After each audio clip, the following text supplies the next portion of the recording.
So for today, we'll study a new module here, which is inside JavaScript. As you can see, it's quite similar as the previous module. The structure is the same. But for this module, we're going to study a little bit assertion. So what is assertion? Assertion to check if two values are the same or not. And so we do it, it's like testing. For example, here, if I click on this one, I can use console.assert. I will not go too in detail because there is a lot of example in detail there. But, I'm sorry, console.assert. So console.assert here, as you can see, I can compare two values. For example, if I say 1 is strictly equal to 1, and of course, it will give me true. And in this case, of course, optionally, I can, if I want to, as you can see, so I have a condition, and optionally, I can send a message here or put a message string message here just for me to know which assertion I am testing. So in case it failed, I know which one I'm testing. So for example, I can just say compare 1 with 1. So it's just a message. Voila. Now, of course, if I hit enter, nothing will happen. Why? Because the assertion passed. So 1 strictly equal to 1. So it does not fail. So now if I try to compare 1 with 2, of course, I need to update this one as well. We are trying to compare 1 with 2. And if I type this one, and now here in the console, it will show me an error. As you can see, assertion failed. And that's my message here, the message I put here, compare 1 with 2, as you can see.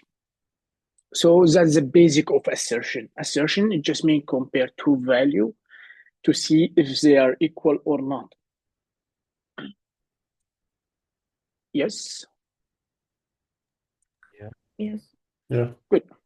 Primitive and operator, you already know all of that. Control flow, you already know all of that. So the control flow here, it's just mean if statement, switch statement, and loops. Function here, we will study function in detail, of course, including how we can document our function, including also how we can test our function. Then unit testing is quite important. It's a new concept. You need to understand it a bit. ES6 module, so there is a little bit different between the syntax before 2015 and after 2015. It was a huge change in JavaScript, and that's what you call ES6. So ES6 here, not the one ES5, introduce a new keyword, for example, constant. Let's say introduce after 2015, var it was before, and export and import, and a lot of stuff that have been added to JavaScript after 2015. We will have a look at them. Then using a function, how can we use a function? How can we write a function? How we can call a function? And we will have some project we need to do reverse engineering. After that, we have an array. And arrays here in detail, we need to know what are arrays, what different method exist on the array, how can we use this method? There is a lot of method on the array. Function array method, so the function or the method exists on the array. Multiple interaction is just an example for the user, how a user can make multiple interaction. That's just the general stuff here. So let's go in detail here. If I go to readme.md, so for week 1, we study for loop here. I think for loop should be clear for you. But of course, there's some example. You can go through them. Then in function and unit testing, that will be quite interesting. I will go quickly through the example, even for loop as well. And then function and unit testing, I'll teach you how to document your function and also how to test your function using jest. So there is a library called jest, we use it. In the second week, we will study in detail function array method. Array method, we have a lot of array method. And it's quite important to know them actually, because most of the time, our data, it will be object or arrays. I mean, so understand how to manipulate the data is super important in JavaScript. Actually, it's the most important part in JavaScript. And week 3, we'll have a small project, and we will have sabotage, just a game, and util function. I told you, what are util function? Can anyone remind me what are util function? Yes. What are util or logical function? You forget already? It's a function take data and return data, simply like that. So a util function is just a function take data as a parameter or as an argument, And then after that, do something with this data, do some calculation, and after that, return me data as well. So it's important to know that util function will never ever deal with the DOM at all. It's only deal with data. And that's the reason why we call it util function or logical function, because it deals only with data. An example, or simple example, let's take add, const add, it's equal to, I'm taking two numbers here and I'm returning the sum. So as you can see, my function take two parameters, A and B here, it will be just data. So it will be numbers or something like that. They're supposed to be numbers, of course, but you can pass string, you can pass object, you can pass array, it doesn't matter. So this function take data and also return data here, as you can see. So we call this one logical function or util function.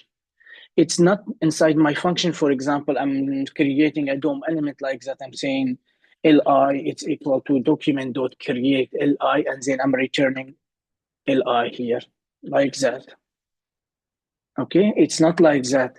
So my function here, the util function, will never ever deal with the DOM. So you don't see anything related to the DOM inside util function.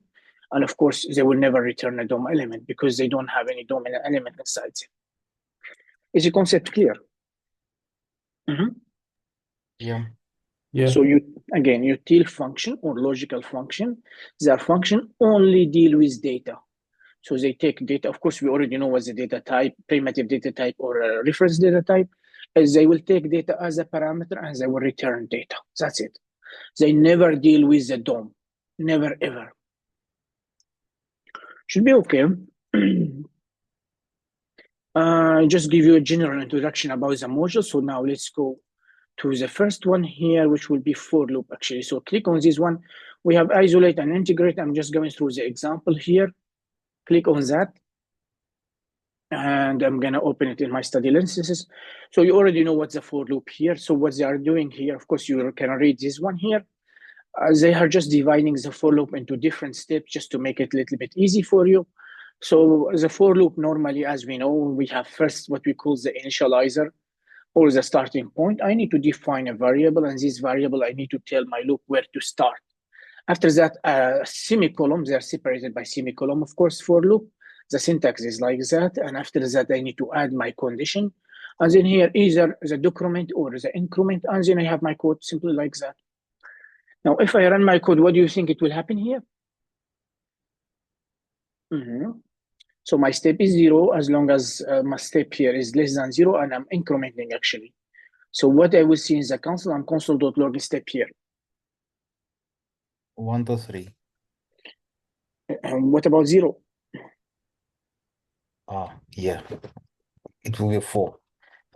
0, 1 to 3. Is 3 included? Without 3, because it's 1 to 3. No, 0, 1, 2 2. without 3. Because my condition here, step is less than 3. So when, for example, I reach 3 not less than 3, so it will exit the loop. So here I'm starting from 0, so it will go, yes, is 0 less than 3? Yes, it is.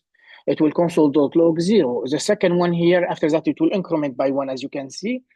Step, it will become 1. And after that, 1 is less than 3. Yes, it is. And then it will log it, and then it will increment it by 1. Then it will check the condition, is 2 less than 3? Yes, it is. It will log it, and after that, it will increment it by 1 here. Is 3 less than 3? No, it's false. It will stop my loop. And now, of course, I can run. Voila. And now here, if I run, click, as you can see, it gave me 0, 1, 2. Of course, this done here is not inside my loop. It's outside of my loop, as you can see. Is the idea clear? Yep. Yeah. You want to debug it or no need? Do you want to debug this example or no need? It's quite simple, actually, but let's. Yeah, it's quite simple. Let's go to maybe a little bit more complex example here. One line here, so it will show you the for loop in one line. It's the same example exactly. For let I remember this let sheet must be let here. You cannot use const because we are changing the value of the variable. It's not like for off or for in loop. We can use const here. No. So this one I need to declare it with let. I have no other choice. I cannot declare it with const. And of course, we agree we're never going to use var, so I have to use let here. For let step, it's equal to 0 as long as step is less than 3, and I'm incrementing here. It will be the same idea. The first value, it will be 0. It will check my condition. Notice the for loop always first check the condition. Checking the condition, is 0 less than 3? Well, of course, yes. It will log it. Then it will increment it. Then it will come, after it incremented, become 1. 1 less than 3, yes, it is. And it will log it. Then it will increment it to become 2. Then it checks the condition again. 2 is less than 3, it will log it, and then here it increment it again, and come here 3 is not less than 3, so it will stop my loop, simply like that. It's doing the same job exactly. After that, for infinite, you need to be careful with infinite loop, as I told you. So some loops are infinite here. This loop, for example, here, it will never be executed. Why this code is never going to be executed? What's the reason? So I have this loop. Let me just make some space so you can see it. So the question is why this loop is never going to be executed? Because it's looping for 1, 2, 3, 4, 5, but condition is minus in other side. Okay, good. Another answer. Why this loop it will never be executed?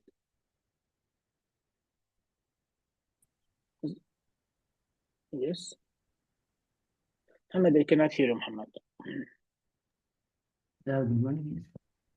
Because due to its condition, I is Yes. less than -1, So as you can see, and my starting point here, I'm saying I is equal to 0. Then I'm incrementing, notice. Now here, what is my condition? I want I to be less than -1, but I'm starting from 0 and I'm incrementing. So it will be 0, 1, 2, 3, 4, 5. And whatever the value is, it will always be greater than -1. It will not be less than -1. So simply this loop, it will never be executed. Is the idea clear? Yes. Why this loop will never be executed? Because simply the condition is not true. I'm starting from 0, I'm incrementing, and then here I'm checking I need to be less than -1. I mean, it doesn't make sense at all. I'm starting from 0 and I'm incrementing, so it will be 0, 1, 2, 3, and no matter what the value, it will always be greater than -1. It will not be less than -1, as you can see. If we go to this loop here, what do you think about this loop? It will stop or not? It's infinite loop. It will be executed or not, this loop here?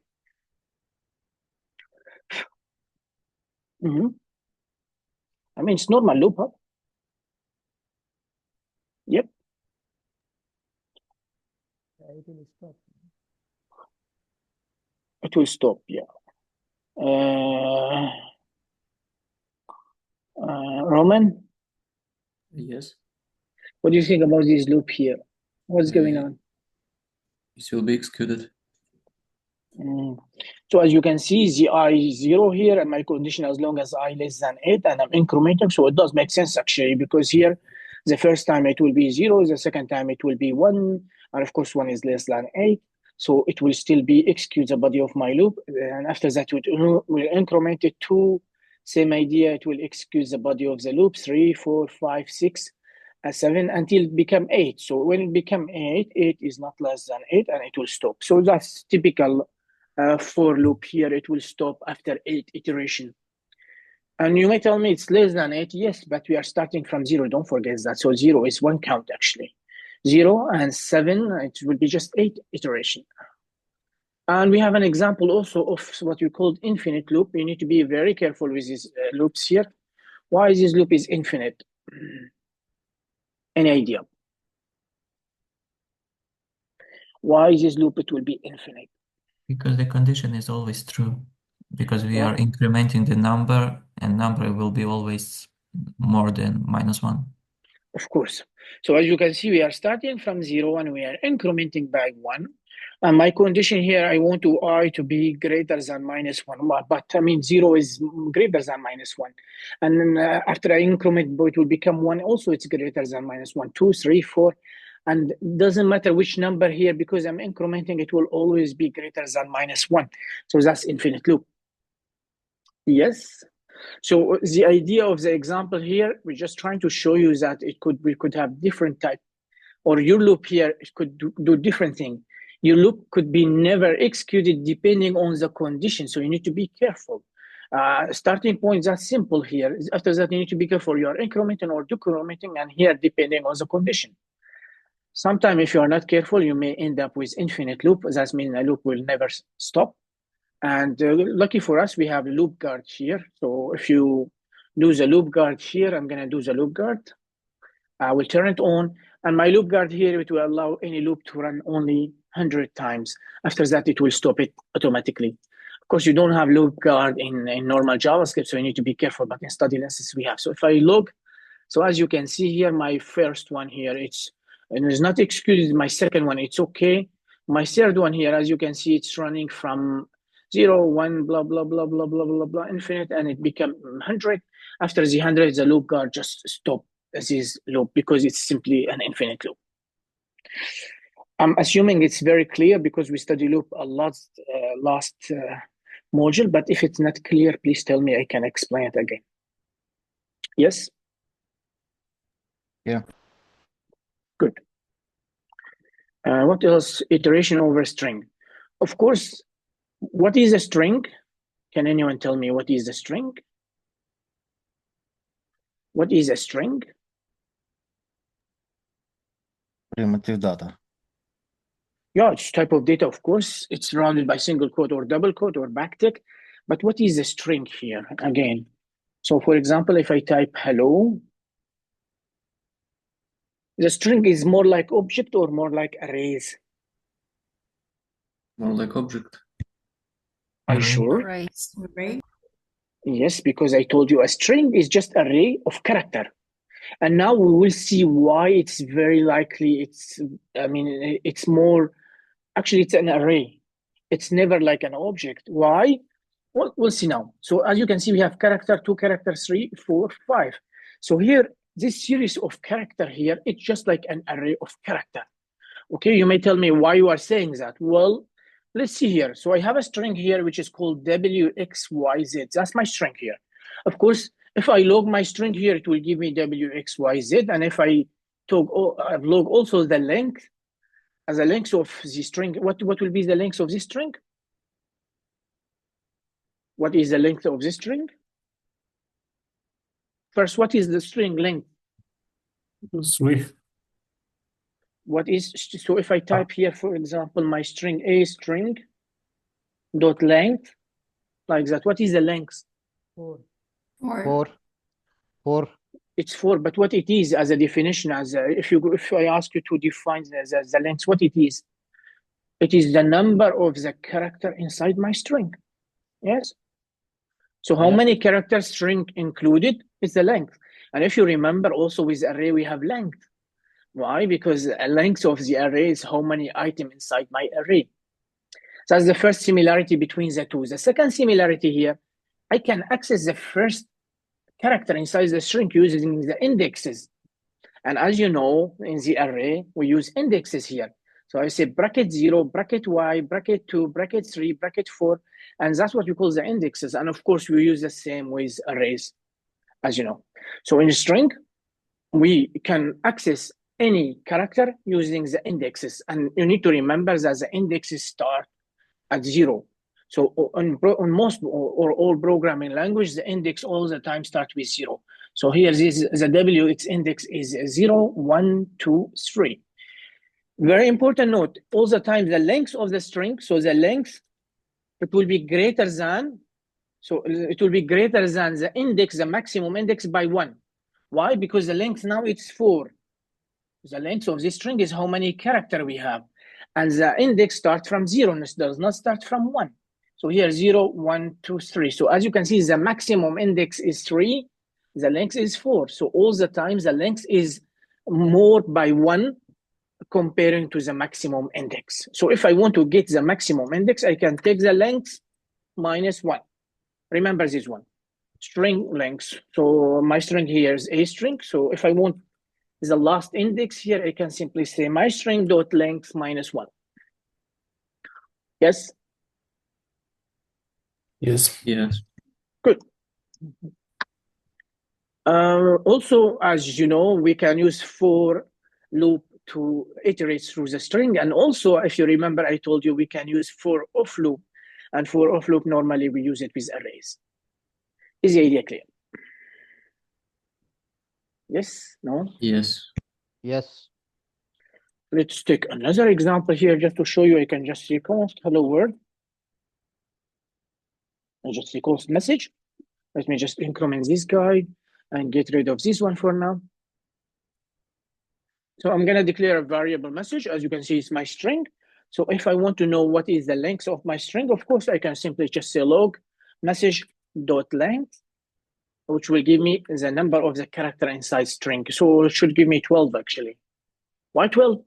So as you can see, 1, 2, 3, 4, 5, and the white space here actually it's a character. This guy here is also character. So it was 5, now 6, 7, 8, 9, 10, 11, 12, as you can see. And of course, if I go to, I don't have my index.html, so I can just run it in Node. It's simply the same. So Node main.js, and here, as you can see, yes, what the hell is going on here? Yeah, because my stuff here, it's inside.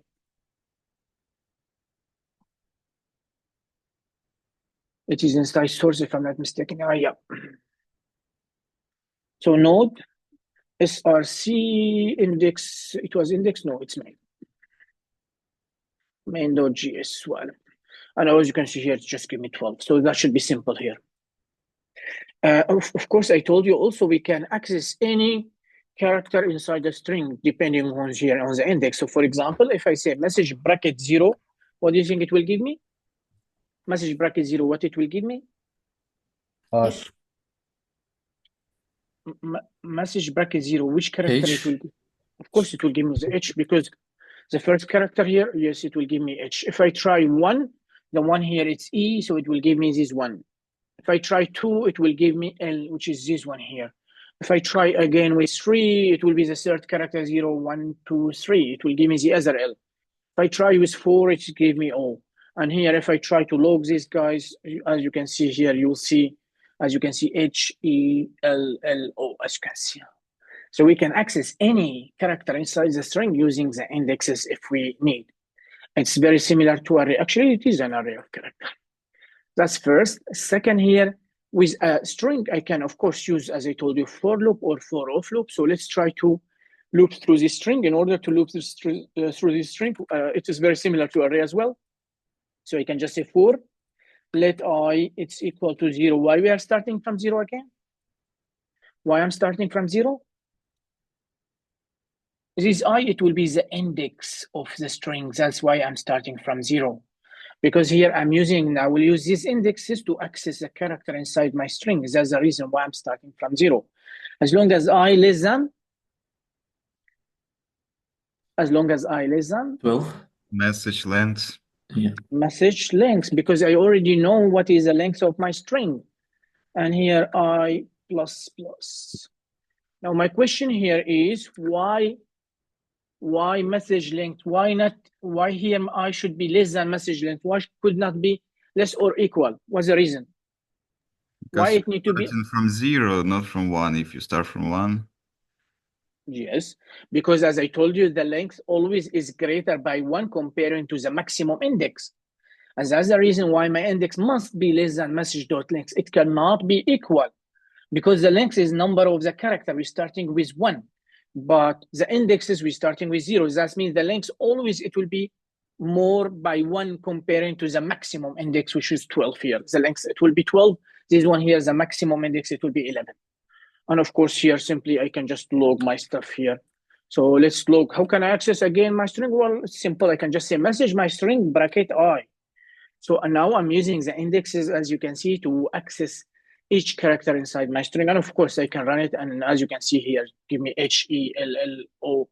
And the space here, here's, as you can see, the white space here is also considered character. WOR, blah, blah, blah. Clear? Should be clear, right? Yes, clear. Let's try to use another loop. What is the second loop we can use with strings? Not for loop, I want another loop. For off. Yes. So for off, we can use it with string or arrays, as I told you. So I can here I'm using const, as you can see. For const char, because it's a character. Each one here is a message, it's a character. So I name it char of message. That's my string. And now here, in each iteration, it will loop, of course, 12 times. Why? Because it will loop depending on here. It will loop as long as I have character inside my string here. So that's character 2, 3, 4, 5, 6, 7, 8, 9, 12. It will be 12. Now here, if I log my character, it will give me the character.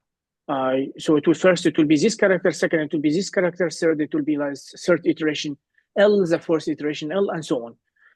Let's log our, well, same idea as you can see. I told you that for loop is a little bit faster compared to for off loop. So try, whenever you can, try to use for loop. It's a little bit more performance comparing to for off loop. That should be okay. So let's try to debug this one, go line by line here. It's fine. I mean, it's not a bad. Let me open my dev tools and click debug. And here jump, jump, jump, jump. So if I go to my console here, as you can see, it will log simply my string, and my string here, it will be simply WXYZ. The length of my string, of course, it will be 4 as we agreed now. And now here, if I go here and I'm trying to access a string -1, what do you think it will give me if I try to access a string -1? Remember that we don't have -1 indexes in JavaScript. It's not like Python. Last chapter. What it will give me? Undefined. Undefined, because it does not exist. So if I try here, it will give me undefined. Remember, the indexes in JavaScript, not like Python, because in Python, you can go this way or the other way. You can have -1, -2, it's possible. In JavaScript, it's not the case. -1 here, when I say index -1, that means it does not exist. Okay? It does not exist. Python So, starts from the end of the line if you put -1. yes. So Python starts from the last character. It will be -1. The second here, it will be -2, -3, -4. And also you can use the normal indexes. So this one will be 0, this one will be 1, 2, 3. So in Python, we can use the index that are positive index and negative index. But in JavaScript, it's not the case. So if I try to access my string using the index -1, it will give me undefined. Of course, if I use 0, it will give me the first character, which is W, as you know. If I'm using 1, it will give me X, as you can see. If I'm trying to log the other one, which will be the index 2, it will give me Y. If I try to access the index 3, which will be 4, now this one is interesting, the last one. If I try to access an index which does not exist, well, I'm 100% sure that the maximum index is 3, because 0, 1, 2, 3. And here I'm trying to access the index 4. What do you think will be the result? Undefined. Undefined, just like, yeah. So as you can see here, it will be undefined. Just like when I'm trying to access -1, because it's undefined, does not exist simply. Yes? Yes. Guys, the rest, you are with me? Yeah, we are with you. Yeah. Good. Of course, here it's just simple loop, as you can see. Here we name it I or index. It's the same. You can name it whatever you want to. Here I name it index. As long as the index is less than the string length, so like that. Here, what we are doing, we are trying to access the character. How can we access the character? Well, the name of my string, bracket the index, it will give me the character. I'm logging the character. So now simply what's going to do here, it will gonna log, where is my string? It will log W, X, Y, Z, simply like that. And if I go here, so as you can see, my string is here. The first time the index is 0. And because the index is 0, it will compare this value. 0 is less than 4. Of course, it is less than 4. So now it will try to access the index. So the index 0 here, it will be the first character, which is W. And then here, it will just try to log the index, which is 0 and W. And it will be the same for the rest. So as you can see here, just the next character is W and the index is 0. If I go to my console here, let's log it. And let's go back here. Let's try just to log this stuff. Go back to my console, and as you can see, it will give me at index 0, we have W. And it will be the same now for the other character, as you can see. Voila. I will go quickly because I think it's really clear, unless I'm mistaken here. Now, this one is quite a little bit interesting, actually. Can anyone, so here is normal loop. We are looping through our string from the index 0 until the end. Here we are doing something different. Can anyone tell me what we are doing? Yes, you're starting not from the 0, but from the amount of characters in the string. So it's kind of, we are looping backward, right? Mm-hmm. So here, if I say the index is string length -1, I told you what is the string length -1? It will be the maximum. Any string length -1, it will give me the maximum Index of the character. Yes, so that will be the maximum index. So I'm starting from the maximum, and my condition, as long as the index is greater or equal to 0. Notice I'm taking the 0 into consideration. Why? Because we normally have character at index 0. We are starting from 0.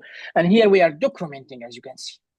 Decrementing, so the first time here, when you check my condition, of course, my string length, it's 4, -1, it will be 3. My index is 3. Is 3 is greater or equal to 0? Yes, it's greater than 0, of course. Now here, it will try to access my string, which is at index 3. So at index 3, which character it will be? It will be the last one, of course, which is Z. I'm just saving Z here, and then I'm logging the index. It will be 3, and Z simply like that. Voila. So if I go here, the index here is 3. That's the maximum one. And the character, of course, it will be Z, the last one, as you can see. So we can actually go forward or backward. And now here we are decrementing by 1. So it was 3, now it will become 2. Of course, 2 is greater than 0. So the condition is still true. And now here we are trying to access any character with index 2. Of course, it will give me not the last one, the before last one, which is W. And then here I'll try to log the index, which will be 2, and my character, which will be simply W, as you can see. And as you can see in my string W here, that's what I'm trying. Now, what it's going to do here, it will go to decrement my number again. It was 2, now it will become 1, as you can see. And it will try to check the condition. 1 is still greater than 0, yes. And I'm trying to access my string with at index 1. Of course, it will give me, what was my string here? It will give me X, which will be, where is it? Where's my string? Voila, this guy here, because that's an index 1. And after that here, the character here, it will log the character on the index. That's simple. Now, the last iteration, indexes will become 0. But notice my condition here. I'm saying if the index is greater or equal. So that's mean here it will still it will be true because I'm using equal here. So the 0 is equal to 0 indeed. And if I go to here, it will try to access my string at index 0. And at index 0, of course, we have this guy, which is W. So now here it will grab me the index if I didn't complete it. If I complete it now, as you can see, it's W. And now here it will give me 0 and W. And voila. Is the idea clear how we can loop through string from the beginning of the string or from the end of the string? Yes, guys? Yes, it's clear. Good. Yeah, const. We've done this one actually. Yeah. So I told you in for off loop or for in you can use const, but with for you cannot, of course, because if I say const, I will have type error. What? Because we are changing the value, as you can see. So we are declaring a variable, we give it a value 0, and here we are incrementing the same variable, as you can see. So if I try to use const, of course, it will give me an error. So let's try to run here. Assign to constant. So assignment to constant variable. Why? Because the value here is 0, and I'm trying to increment it by 1. So it will not work. So I cannot use const with for loop. I need to use let.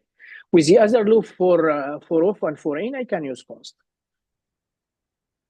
That should be clear as well. And you have some exercises. You can do them later. That should be fine. Integration. Oh, here it will be the same as your exercise. Multiplication, repeat character. It will be really good for you to do those. I mean, it will try to emphasize your logic. But that's not what I'm looking for. Actually, it's not for loop. What I'm really interested in today is function and unit testing. So before we start function and unit testing, I need to teach you. So we have 3 parts. The function, of course, as you know, function, we explained it here, but we will go through the example again. It's fine. We have document function. How can we document our functions? There's example as well. and test our function. How can we test our function? So I'm going to my VS Code here. I'm going to explain it before we go to the exam. So as you can see, I already have a repo, and I have some stuff inside this repo. I mean, this one, let's just delete this guy. You have something called Babel or Babel, whatever you want to call it. Babel or Babel here. Normally React, the old version, use Babel or Babel. It just somehow convert between different version of JavaScript. So I told you before 2015, we have what we called ES5, and after that, we have ES6. So ES6, they are just different version of JavaScript. For example, in ES6 now we can use export and import.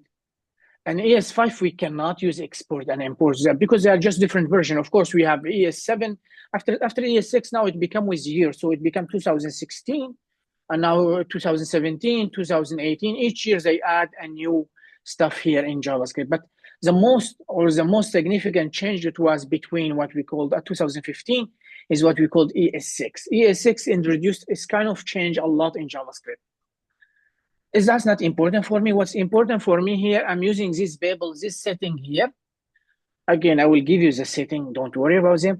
We're using this setting here. Why? Because simply, when in my test here, if I use export and import, it will not allow me. It will give me an error because I will run my test in Node, and not in the browser. In Node, it's different environment. So if I don't use Babel here and I use export and import, it will give me an error. It will not allow me. It will tell me you cannot use export and import because it's still using ES5 and not ES6. So I can just add this setting here, and I can add this to library here, which is called Babel Core, Babel ESLint, Babel Plugin Transform. Why? And like that, I will be able to use export and import. So it will make my life a little bit easy. Don't worry about the package. That's what just simply Babel is doing. It just try to convert my code from ES6 to ES5 so I don't have any problem, simply like that. Prettier, you know, just to format my code, I have just some setting here, HTML, CSS, JavaScript, and JSON. Just some setting, I will give you the setting as well. Now, if I go to my main, so inside my source, I have a file called main, as you can see. What I'm going to do now, I will create a function first, and second, I'm going to document my function, and third, I'm going to test my function. And of course, we will see all of that here. And after that, we'll be moving to study license to study the example. So whenever I ask you to build a project, I will give you the Babel here. I will give you all this setting, and I will give you all these libraries so you don't have to worry about anything. So the library we will use to make the testing is called Jest. Don't worry about this one for now. We will use it later on for component function to test our DOM element. Just here, that's the library we want. Okay, fine. So how can I, let's create a very simple function here. So I'm trying now to create a function which is gonna add two numbers. What should I do? Yes. Any suggestion? What should I name my function, and what do you think I should do? Yes, function addition. Const add. Addition is name. I told you function needs to start with verb. And here I can just make it an arrow function, which will take two numbers A and B. I don't like A and B, actually. Let's take and name it num1 and num2. Like that. And of course, here it will be an arrow function here. And here it will return num1 plus num2. So that's my function simply. But however, I told you before, my function is not safe. Why? Because here in JavaScript is not strongly typed. That means, yes, I'm telling that I'm going to pass a parameter which is number, but actually the user can pass anything. Or my colleague, if he's going to use my function, he can pass any value. He can pass string. JavaScript is not going to give him an error. So what I can add simple condition simply. I can just say if type of num1 is not equal to number, or type of num2 is not equal to number, then I can throw an error. So let me throw an error here. Voila, throw new error. And here I can just say invalid. I just type here invalid type or invalid input or whatever you want to. It's up to you. The message here is up to you. So what I'm doing here? Well, I'm checking if type of num1 is not a number or type of num2 is not a number. So it's enough for me. I'm using or, as you can see. it's enough for me that one of them is not a number. Not both of them. I just one of them. If it's not a number, I'm gonna throw an error. And as I told you in JavaScript, to throw an error, I can just say throw new error. And here, error must be a capital case. I mean, that's how it is. That's a constructor. That's class. And here I can pass any string, any message I want to. And here I'm just saying invalid input. And now my function, it will be much better. Why? Because if the user try to throw, let's actually try to test it here. Let me try to add. Let's try to add 1 and 3, and 1 and 2 should give me 3. And here, if I try to add 1 here string with 2, of course it will give me error invalid input. Let's try to run our code. So as you can see here, it's giving me the error is giving me invalid input, as you can see. Why? Because simply, actually this one should give me 3 first, but it doesn't matter. Let's go first with this one. If I run it, as you can see here, it's just thrown you error invalid input. It's just telling me that I have an error. Why I have an error? Because simply I am passing a string. And in my function here, as you can see, I'm checking the type because I want only to be a number. But if I try, for example, to do it with 1 and 2, I should not have any problem because both of them are numbers. Let's run the code here again. And as you can, I'm not logging it. That's the reason why it's not showing. So let's try to log it. Let's log it like that. And try to do the other one here, which is with string. So I can just see at least the result here. That's annoying. Let me just make this one as a string. Voila. And let's try to run it again in Node. Voila. And as you can see, it gave me 3. So it's the first time I'm calling my function. It's fine, it's good. The second time it will throw an error, and that's how error look like. So why throw an error? Because I am checking here the type. If it's not number, if type of one of them is not a number, I'm throwing an error. Simply like that. Now, I want somehow to test my function. So how can I test my function? Well, to test my function, lucky for us, we have a library here. So let me just do this one, move this one here. We have a library called Jest. And Jest, of course, we don't use it only with vanilla JavaScript. We can use it with TypeScript. We can use it with React, with Angular, with Vue. So we can use it in any framework with the front end. Let's just start with this Jest here. They will teach you, of course, how to install Jest as a dev dependency. So what do I mean by dev dependency? As I told you, the packages, we have 3 parts. We have dev dependency. We need them only during the development. We have dependency. We do need them in the production as well. And of course, we have a global package, which will be installed in our laptop. We can use them everywhere. But the question is why we are installing Jest as a dev dependency? Why not as a dependency? Yes? Because after you tested your code in development, you don't need the tests in production. Yes, so we only test our code during the development. That means when I'm writing code, I will run my test. But when I'm finished here, I will just push my code to production. In production, we don't need any testing. We do the testing only during the development. Yes? So we only test during the development. We never test in production, never, ever. Yes, guys, or not? The rest are sleeping. Yes. Good. Yeah. And that's the reason why I say --save -diff. You can replace with this one, all of that with -D, which will be the same. But It's just save a needs command. to save it globally or not? No. Globally, for example, NodeMoon when you are using with the backend. Globally, for example, study lenses is if you want to do study lenses globally. But no, you don't need globally. And to install anything globally, all you need to do npm i -g for global. For example, study lenses, I have it globally because I want to be able to use it everywhere in my laptop. Yes? Okay. Good. We're still not started yet. So let's see what this library offers. Of course, there is documentation, detailed documentation, and the documentation are very clear with good example. Notice they are doing something here. So here they are exporting the function, and here they are kind of requiring the function. So what is this syntax? Have anyone seen this syntax before? Do you know what is export import first? Do you know what is export and import, guys, or not? This you import or export some piece of code. Yes. The rest, I don't think I explained export and import before, right? Import. No. Well, let's explain it then. Just ask me, please explain. Now here, I have my function in this file. Okay, I want to test my function. Now, the first step to test my function, I need to create the same file. So I need to create a file with the same name, but it will be .test.js.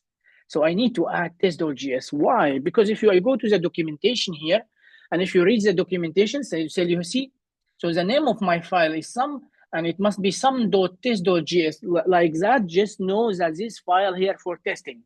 So I just need to add the word test between the name of my file and JS.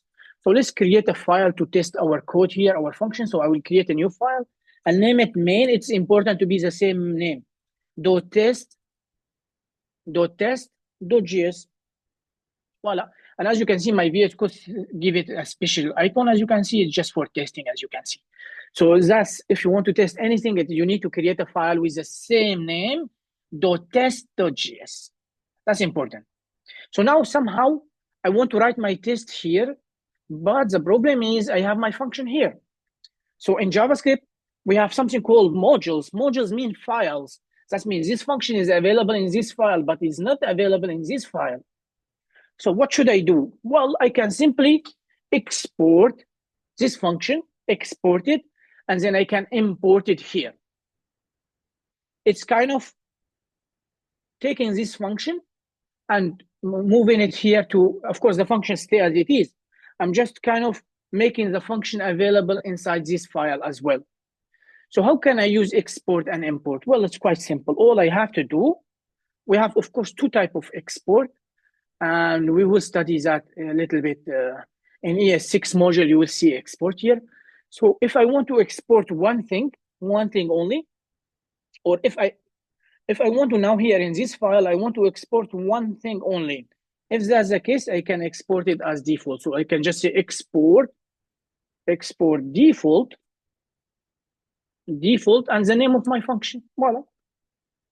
So what does export default means? Export default means that I can only export one function, one thing, which is add. I cannot now export anything else. Again, when I say export default add or whatever, when I use export default, that means I can just export one thing only. In my case, it will be my function. I cannot export something else, just one thing from this file. But let's for now use this one. So I'm trying to export my function. So I will use export default, not export only. Why? Because I don't have anything else to export inside my function. So I only have one function, so I want to export one thing only. That's the reason why I say export default add. And now here, how can I import it inside this file? Well, all I have to do, I can just say import. What was the name of my function? What was the name of my function? Add from, what was the name of my file? ./main.js. Voila, that's it. And now my function, it will be available in this module as well, or in this file as well. Again, to export one thing from one module or what file, module is file simply. Now here, I just want to export my function add only. So I can just say export default and the name of my function or whatever I want to. By the way, we can export anything. I'm exporting my function here. Now, how can I import it in this file? Import the name of my function from, and now here I need to give that a path. Notice those two in the same folder. So I just say /, that means both of them are in the same folder, main.js, which is here. And now my function, it will be available here, simply like that. Okay, now I know how to export and import. One thing, there is another type of export I'm going to teach you now. But remember something, when I say export default, that means I'm allowed to export one thing only. Okay, that's my function here. Now I know that's my function here, but how can I write my test? Well, let's go to the library here. So as you can see, it's quite simple actually. I can just say test, or I can use it, both of them works, test, And here I need to write some message, whatever message I want to, it will be string, and then it take an arrow function, as you can see. And I have some sort of expect, then I'm using to be, which I don't know what they are. And then here I'm calling my function. So what are those simply? Well, let's go here. I will write test. Remember, I can use test or I can use it. Both are the same. I don't like it. I'm going to start with test. So I'm just going to test. Now I told you test take two parameters. The first parameter, it will be a string. And the second parameter, it will be an arrow function, simply like that. Voila. Voila. Now, what should I write inside my my string here? Well, what is my function? My function is add, right? I'm trying to add two numbers. Well, that means here, if I try to add 1 and 2, what should be? What should be the result? If I'm trying to add 1 and 2. Sum of them. So if I say 1 plus 1, what should give me? Equal to 2. So now here, I am expecting, if my function is working correctly without any problem, I am expecting if I pass 1 and 1 or 1 and 2 here, let's just make it 1 and 2 here, it should give me 3. Okay, so that will be my message here. I wrote this message. Why? Because this message here, it will tell me which test I am trying to. So what will be the test I'm trying to do? So what I'm trying to do here, I'm trying to add 1 and 2, and I'm expecting it to give me 3. So now what should I do? Well, let's go back to here. I need to use this function here, which is called expect. So let's try use expect. Expect like that. And in expect here, now I need to pass my, now I need to call my function. What is the name of my function? Add. And what is the number I'm trying to pass here? I'm trying to pass 1 and 2, right? So I can just say 1, 2. And here I can use a matcher. So what is a matcher? We have a lot of matcher now, we will see, but I'm going to use the simplest one. Of course, as you can see, when I do that, it will show me all my matcher to be close to be false, to be true. So we have a lot of matcher. The one I'm looking for is to be 3. Voila. So now I wrote my first test, as you can see. First, I need to write test. And inside test, take 2 parameters. By the way, you will not remember everything at one time. So it will take a little bit time, but it's okay. So test, it takes 2 parameters. The first parameter here, it will be a string, as you can see. So string here, it will be my message. This message is for me. This message need to be descriptive. Because if I have 1,000 tests and one of them fail and I don't have a good message, now I will not know which test is failed. So it's a good idea to add a really good message. Now here I'm saying 1 plus 2 is equal to 3. I know which one is there. So if my test fail, I can go directly to this test. And the second parameter, it will be an arrow function, as you can see. And now, simply, I need to use expect. So expect here, it's just a function in jest. It's already building in jest. And inside expect, I can call my function now, add. And what number I'm planning to pass? Well, from here, 1 and 2. And now here, expect, it will return me the result, actually. It will return me the result of 1 plus 2, because add here, it will give me 1 plus 2, 3. So expect here, it will try to compare the result here, which is 3, with this result here, with 3. It will check if they are the same or not. So what is to be? To be also, it's what we call the matcher in jest. It will try to simply match this number and this number. And if they are the same, it will just, your test, it will pass. If they are not the same, your test gonna fail. Simply like that.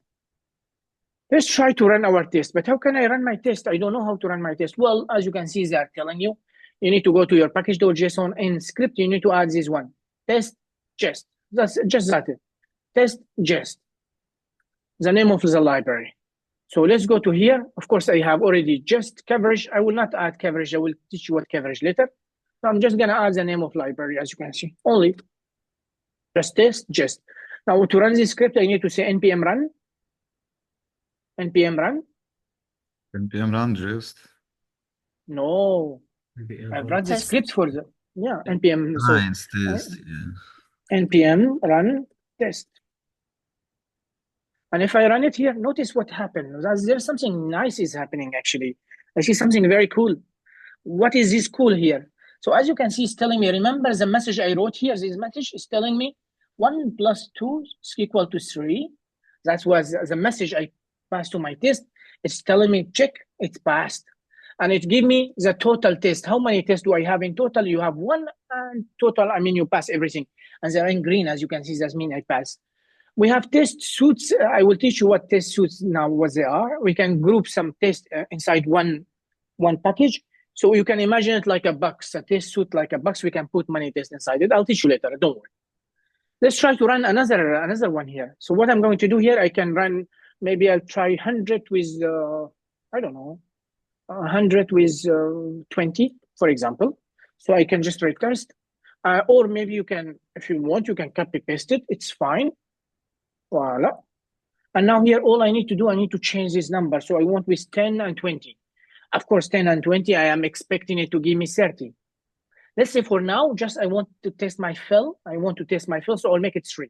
So here I'm saying I want 10 and plus 20, I want it to be equal to 3, which is not correct, of course, I know. But I'm trying now to just fill my test. So let's try to run our test again, npm run test. And as you can see, voila. So it will show me the first test, 1 plus 2 is equal to 3, pass, but your test 10 and 20 give you 3, did not pass. Why? What's the reason? And of course, it will show me what's the reason as well. It will tell me it was expected 3, but we are receiving 13. Why 13? Because simply 10 plus 20, here it will give me 13. And here I'm trying to compare 13 with 3, which is simply not equal. So it will tell you, you are getting here, the value you are expected is 3, but you got 13. And also it mentioned here which part of the test it's problematic here, which is to be here. Just telling you here that there is a problem here in test. And of course, one test failed, one test passed. Let's try to fix our test. And now here to fix it, or simply, all I have to do, I just need to add 0 here. And to go back to my test, run it again. And as you can see, both my tests passed, as you can see. Yes? Is it difficult? It's new. Yeah, but I'm telling you, you will not learn it in 1 day or 2 days. I'm going to repeat it tomorrow as well, and after tomorrow a few times, so you can adapt to it. Now, okay, I know now how to write a simple test. That's okay, that's not bad. But what I'm going to do now, I want somehow to group my tests. I mean, because that's really ugly. I mean, grouping my tests, it will be better. So how can I group my test? Well, if you go down to the documentation here, well, so we have something called, as you can see, describe. So what the hell is this describe? Well, describe here, it's like a suitcase. It's like a box. I can now put many tests inside this describe. So I can group my test because let's say I have more than one function. Well, in this case, I can put all the tests related to my function inside this describe. And for another function, I can put them in another describe. So in order to organize my test, I can also just give me availability to group my test. So I can just say describe, hopefully it's correct, describe. And describe also take, just like test, it take a string and it take an arrow function. And now what I can do here, I can put these guys here, both of them, cut. I can put them inside describe. And here I can just say test add function. Something like that. So now, as you can see, I am grouping all my tests related to this function here inside this suite here. It is possible. And now I can write more tests if I want to. So let's try another one here. What if I pass, so expected, oh no, I need a message. A message, let's try one as a string. Was one as a string like that. Plus 2. What do you think it will give me? Sam, why are you not changing the test 10, 20 to 30? Why are you not changing that one? Which one? The 3, it's about to put 30 there, expect 30, right? Yeah, okay. I just forget it. Okay, now let's write our stuff here. But when you run the test, it doesn't affect it. Why? Do you know? It will not affect because this is just a message. It's just a comment. It's just a message for me. What is affecting is this part will affect. This one is just message for me, so I know if my test fell and I have million tests, I will know which test is failing. Okay, so it's just message for me. Of course, now if I try to add 1 as a string with 2, I'm using single quote here, so I need to use double quote. I have no other option. And here, if I do that, I'm expecting to throw an error. So I'm expecting to give me an error here, to throw a new error. And here I can just copy this one here. It should give me, where is it? Where's my function? So it should give me throw a new error, something like that. Voila. Maybe I can just remove all of that and I can just keep the invalid input. Voila, it should be okay. Now here, if I try 1 as a string with 2, it should give me invalid input. Why? Because that means that's how my function works. If the type of one of them is not a number, it should throw a new error. So let's try to do that, and let's go to my test here. Of course, here I will use the same expected, and notice here it will be a little bit different here. So expected here, and when I'm dealing with an error here, so expected, let's call my function here. I think even if I call my function, it will not cause any problem. Let's try add 1 and 2. And here we have another matcher, which is called to throw an error. If I do so here, just method is if you want to test that specific error inside, is throw inside the function. So we also have another matcher, which beside to be, we have something called to throw an error. So of course, I am expecting when I call my function with string and number, and I can use this matcher to throw an error. And here, will be my message. So if I go back to my function, it should give me invalid input. And that's what we're doing. This one is just a matcher. I will show you all the matcher now. So again, I'm in the same idea. I'm expecting add 1 and 2. 1 is a string, but it will not be to be. Why? Because here I'm expecting an error. So I say to throw an error. And here I need to pass what is the message it will give me. So what is the message my function give me? It gave me invalid input. Let's try to run it. I hope it will work, because in throw an error, I think I need to call the function inside another, but let's see it. Let's run it. Yeah, so as you can see, it does not really working. It did not pass here. So what I need to do here, I need to call this function inside another function. I mean, that's how the matcher work, I think. Let's see again. Voila, as you can see. So when I'm expecting to throw an error, I cannot just simply call my function. The library requires from me to call my function inside another function. So as you can see, I have an arrow function, and inside this arrow function, this, by the way, it's one line, it's inside this arrow function. And of course, what will happen here, when I call my function, it will throw an error. And here I'm trying to use this matcher, which is to throw an error. And here I need to compare it with the message it will give me, which is invalid input. And as you can see here, it's invalid input. And my test is passing, of course. Why? Because simply here, my function here is throwing an error. This function here, it's throwing an error. And of course, as I have a message which is called invalid input, it will try to compare it with the invalid input here. And they match, so it will pass my test. Question? Question? Let's go to the matcher. I have a question. Can we use other variables in other files to test in this file? What do you mean by other variables? For example, we have some variables in main.js, and I want to put them in this test. I don't know. Well, you can. You can. So now I am exporting my function, right? Yeah. You need to export this variable as well. So how can I export them? Well, now I've taught you how to export one thing. Let's try to export multiple things. If I want to export not just one thing, multiple things, I need to say, so that's what you call default export. This is the name export. I need to just type export. And now here I can export my function. I want to export also, let's say variable name, const name, it's equal to John Doe. And now here, because I'm using only export, not default export, I can export multiple stuff. But if you are using that what you call name export, you need to be very careful because I need to go to my mains. The way we import it is a little bit different. So let's see, what do I mean? Here, when I use a name import, not a default import here, I need to surround this one with curly brace like that. And what was the second variable I'm importing here? It was name. Here I can just say const name. And now it will be the same as you can see. Now you can use this variable if you want to. Is Daniel? Yes.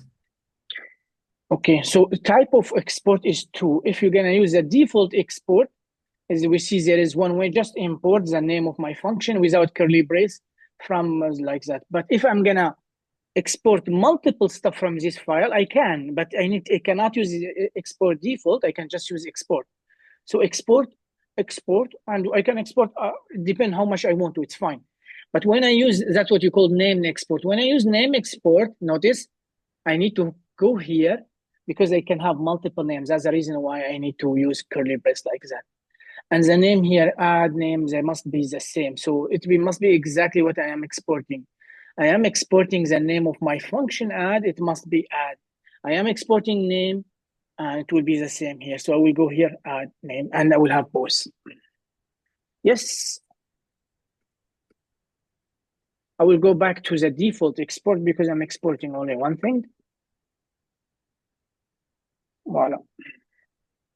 Let's go to jest and see different stuff here. So if I go to jest here and I see there's something called matcher. So what the hell are these matcher? Well, we've already seen to be. So to be, it will compare this value with this value, check if they're, of course here to be, it performs strict equality. What do I mean by strict equality? So it will check the data type and also the value. That's for to be. That's how these matcher work. So if you read the documentation, it will tell you that this guy here to be, it performs simply, so it performs strict equality.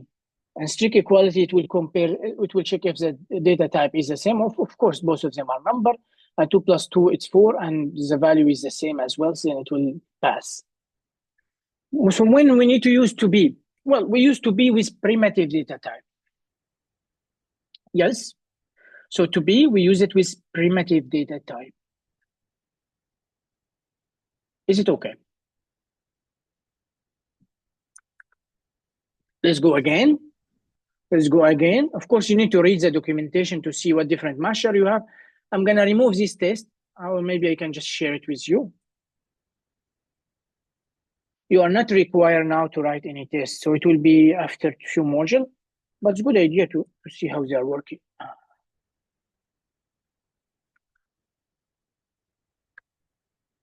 Voila. So what I'm going to do, I'm going just to remove this one just to check some matcher, because you need to use some matcher here. So let me delete this one for now. I want to use to be. We already checked to be here. So I'm expecting 1 and 2 to be 3, for example, and I will not call I will remove my function. I'm not going to use my function here. Now here I'm expecting 3 to be 3. And let's make it, of course, my test here will pass because 3 is equal to 3. That means the data type is the same and also the value is the same. As you can see, I am passing without any problem. But what if I pass 3 as a string? What do you think it will give me? Will it pass or not? Let's see. And it did not pass. Why it did not pass? Because this matcher, which is to be, as I told you, we use it with primitive, and it's performed just like strict equality. It's just like I'm saying 3 as a string strictly equal to 3, which of course we know it's false. And that's what to be is doing here. So this matcher, we use it with primitive type, it performs strict equality. We don't use it with complex data type, okay? Or reference data type, we use it only with primitive data type. Okay, that's fine, but what can I use with complex data type? Well, let's try to do that. So what we're going to do here, let's just say const. Let's create simple array const. Array, ARR, it's equal to 1, 2, 3. That's my array.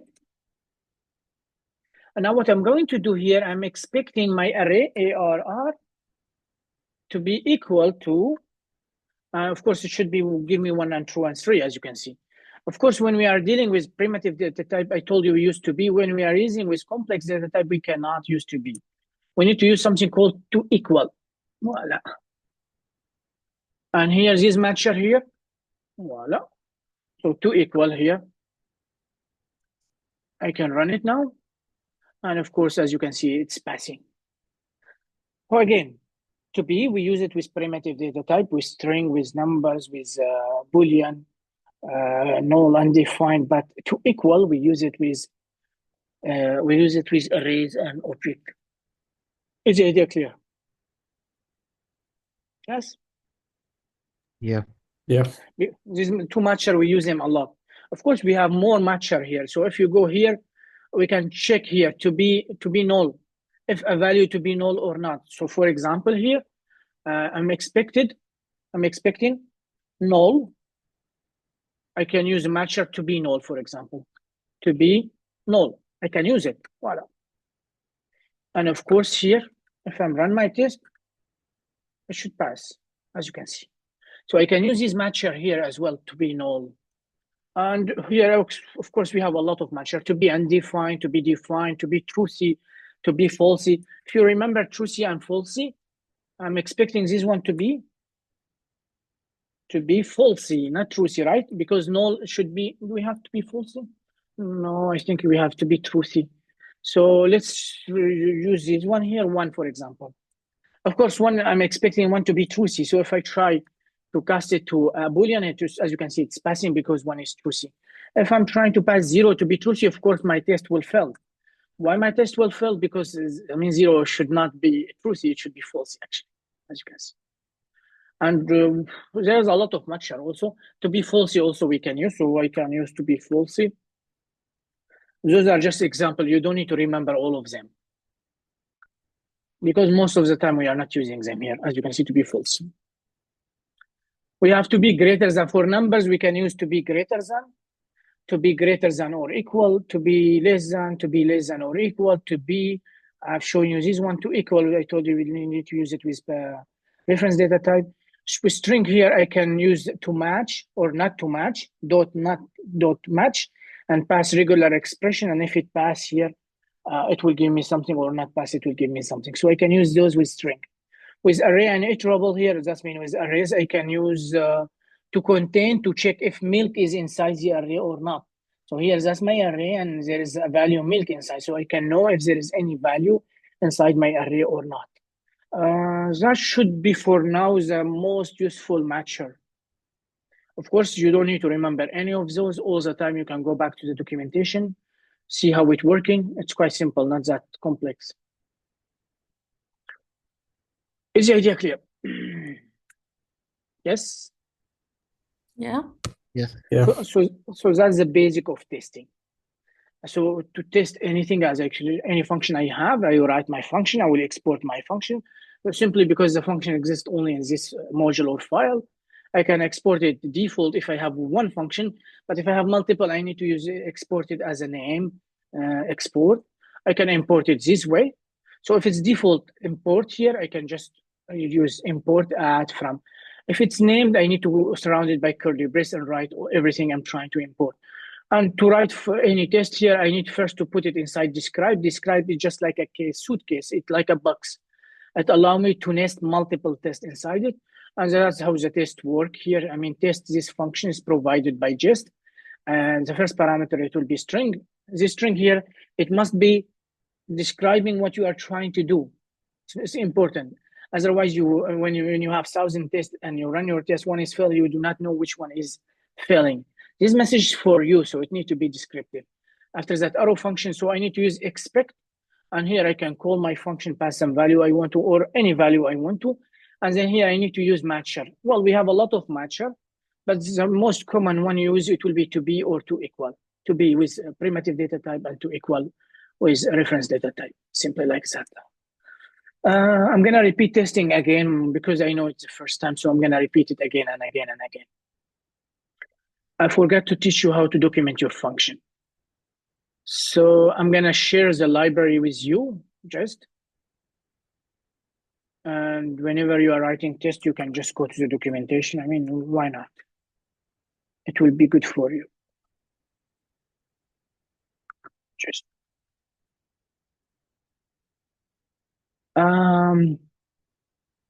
That's just second. Let's try to learn how to document our function. Of course, now as you can see, I have a function here.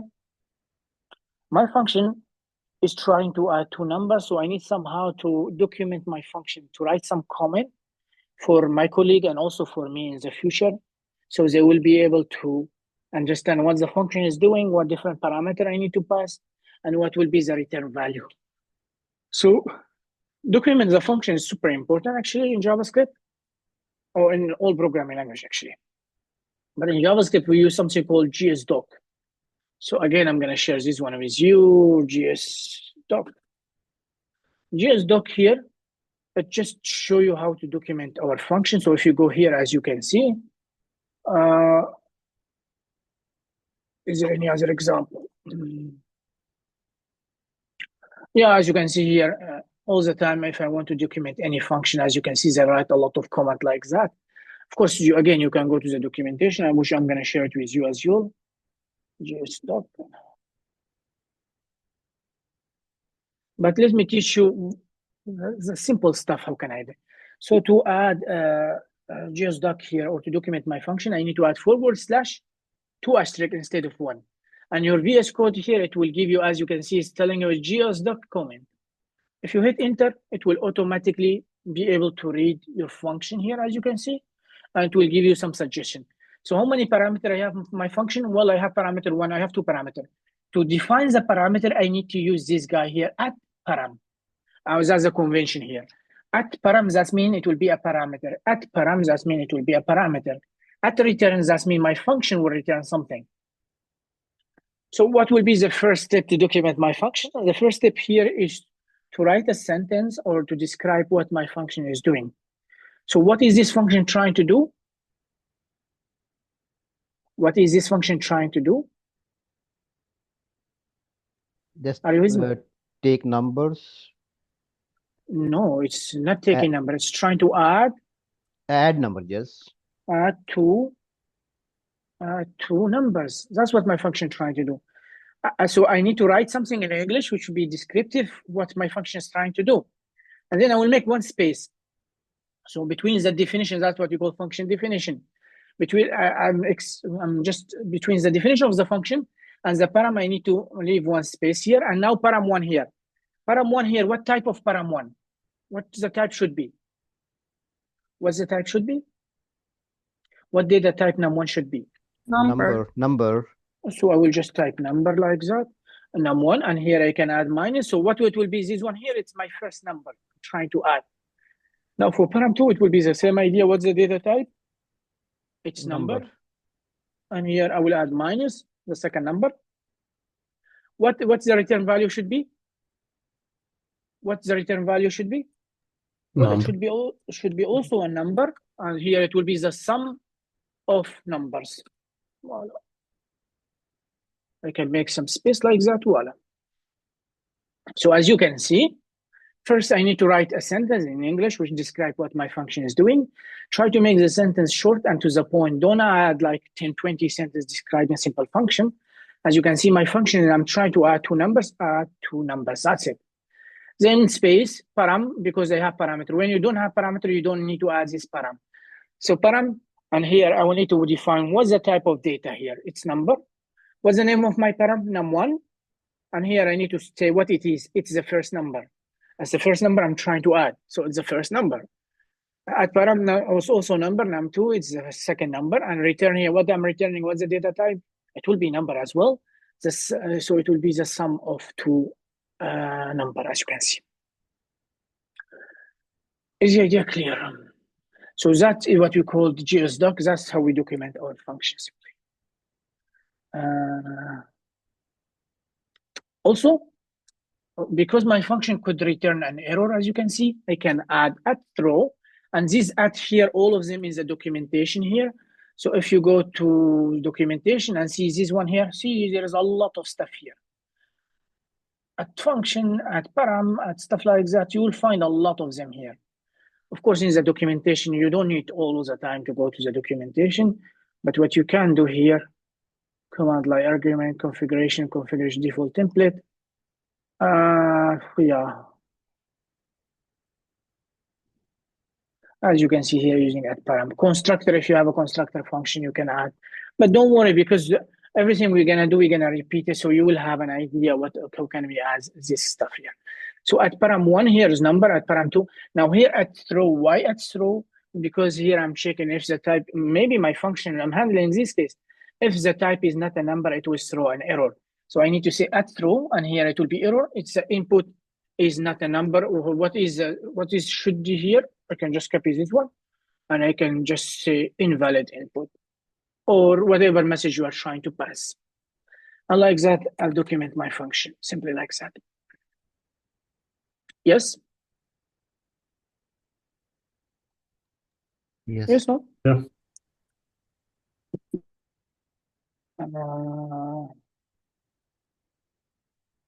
Okay, so that's the basic of creating function, testing your function, document your function using JSDoc.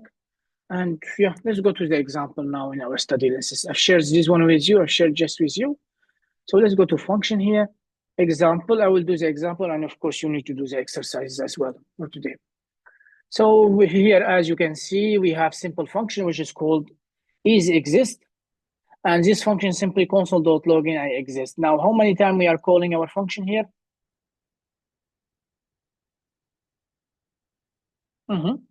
Three. Three times. So, Three times. so what should I see in the console now? What should I see in the console? Because in my function, I'm logged. How many times? 3 times. Yes, that's what we want. So if I run it as I exist, I exist, I exist. I told you all the time a function are 2 parts. Here is a function declaration. I'm telling JavaScript that this is the function, and of course a function it will not work by itself. So I need to call the function. And here, of course, I can create the function 1 time, and then I can call it multiple times depending on my need. And here I'm calling this function 3 times, as you can see. That's the reason why I have I exist, because inside my function, I'm just logging I exist. That should be clear, I think. Parameter and argument. So what's the difference between parameter and argument?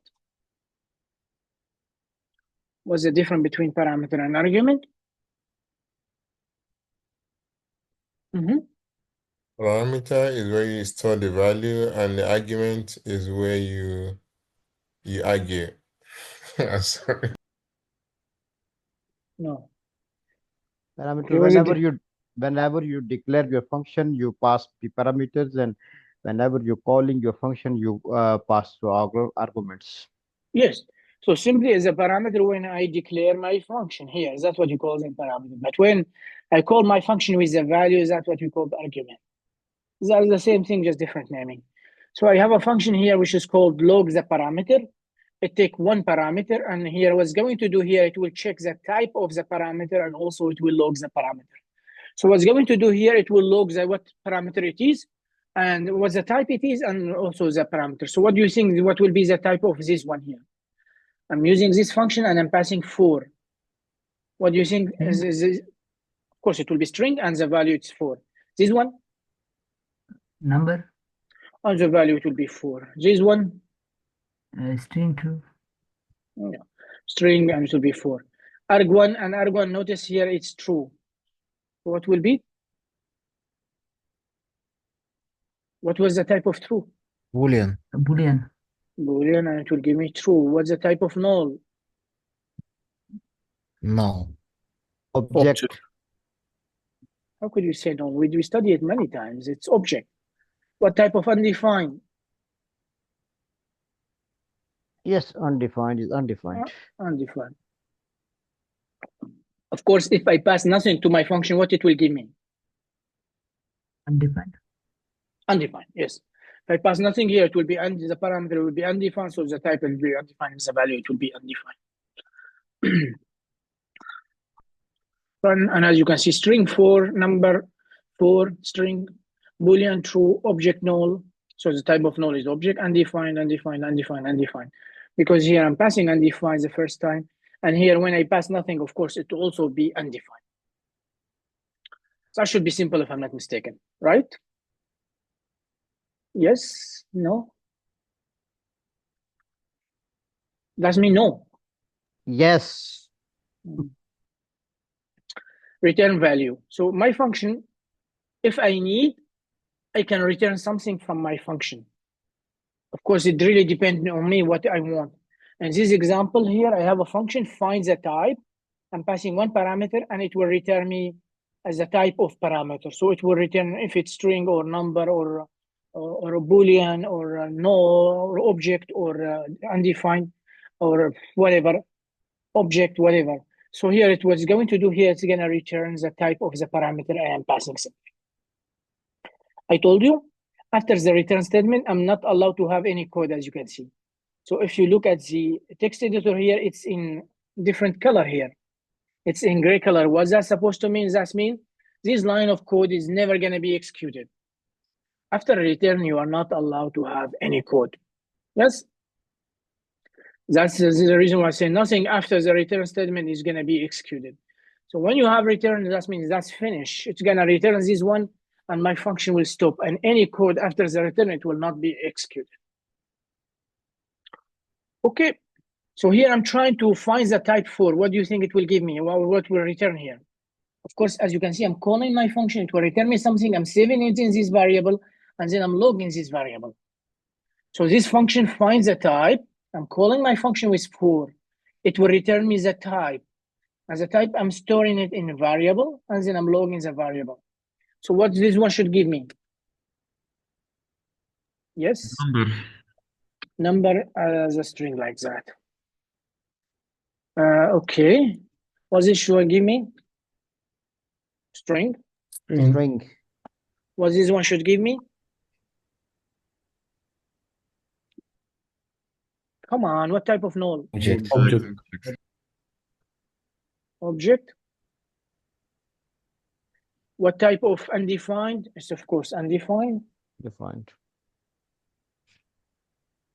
Remember something, type of return everything as a string, huh? So even this number, it will return it as a string because this function returns a string. Here, what I'm passing here, I'm passing nothing, so it will be undefined as well, as you know. Let's try to run it. And if I run my code, as you can see, number, string, object, undefined, and undefined. Should be simple, right? Yeah. Good. Tracing execution. So what I'm doing here? Well, I have a function which is called flipper. This function takes 2 parameters, param1 and param2, and it returns param2 plus param1. Notice it returns the second parameter plus the first parameter. Okay, so now here, if I call this function, and by the way, I'm not defining anything. I'm not telling it must be a number or anything, so I can pass anything. Because here I'm not checking the type or anything. I'm just passing 2 parameters and I'm just trying to add them. And as you know, this addition, it could work with strings and also it could work with numbers. If both parameters are number, it will perform the normal addition. If one of them is strings, that means it will concatenate them, just add them together. And remember, I'm passing here param2, it comes first, and then param1 comes second. Okay, so I'm saying flipper A as a string plus B as a string. And I'm expecting, of course, the result here to be BA. Is that correct or not? Does this function here, so this function returns this param plus this param? Yes, My question here, is the result strictly equal to BA? Why Yeah. not AB? Why not AB? Why not Because BA? you add param1 to param2. Exactly. So we have param2 first, then param1. And because we are passing both of them string, it will just concatenate them. So param2 here, it will be B, it will come first, B plus A, and it will come BA, as you can see. Const argument 1 is X argument 2. So here they are just saving the value gonna pass into variable, simply like that. So it's the same if I pass just X and Y, just to make it clear like that. I'm calling my function again, and I'm passing argument 1. What is the value of argument 1? What is the value of argument 1? X. I'm passing argument 2. What's the value of argument 2? Y. Y. And now here I'm trying to check the result, and the result need to be yx. Is that correct? Yes. This is x, Yes. this is y, and give me yx, and of course it will pass the assertion here, or the comparison. Of course, if I try to run everything, it will be okay. As you can see, I don't see any result because I don't have any problem. Now, if I try to come here, and because I'm using console.assert, I told you console.assert, if everything is passed, it will not give you an error. But if I came this one and play with it and I make it AB, notice now what will happen. Run, and as you can see, it's telling me assertion failed, test 1. And if I click on it, where is my test 1? Well, that's my test 1 here. It's telling me that this one is failed.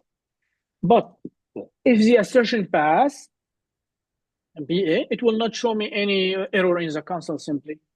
So I'm just saying console.assert, I'm trying to assert test 1. And test 1 here, of course, either it give me true or false, this guy here. So result and BA here, either it give me true or false because I'm trying to compare whatever this function return. And of course, there is going to return BA.